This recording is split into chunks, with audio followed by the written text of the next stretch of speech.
તો દ્વારકાના દરિયા કિનારે હવામાનમાં પલટો આવ્યો છે। હાઈ વેવની આગાહી વચ્ચે દરિયામાં કરંટ જોવા મળી રહ્યો છે। ગોમતી ઘાટ અને ભડકેશ્વર મંદિર પાસે પોલીસ તૈનાત કરી દેવામાં આવી છે, જેથી કરી કોઈ નજીક ના જાય। માછીમારોને દરિયો નહીં ખેડવાની તંત્રની કડક સૂચના છે। ફાયર વિભાગ અને પોલીસની ટીમ સતત તૈનાત છે। દ્વારકાથી ગુજરાત ફર્સ્ટનો ગ્રાઉન્ડ ઝીરો રિપોર્ટ આપને બતાવ્યો છે। હાલમાં હવામાન વિભાગની આગાહી હોય અને હાઈવે એટલે કે દરિયામાં ઊંચા મોજા ઉછળવા, ભારે પવન અને ખાસ કરીને જે માછીમારી ભાઈઓને દરિયો ન ખેડવાની સૂચના છે।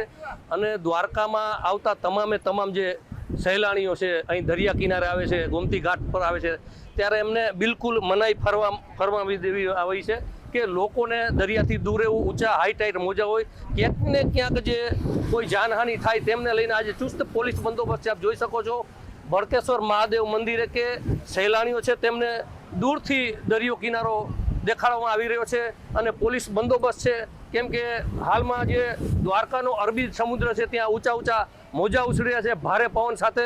અને કહી શકાય કે હાલમાં હવામાન ખૂબ ખરાબ હોય ને ક્યાંક ને ક્યાંક જે હવામાન વિભાગની આગાહીને લઈને હાલમાં ચુસ્ત બંદોબસ્ત સાથે અહીંયા પોલીસ તૈનાત છે। અનિલાલ, ગુજરાત ફર્સ્ટ, દ્વારકા।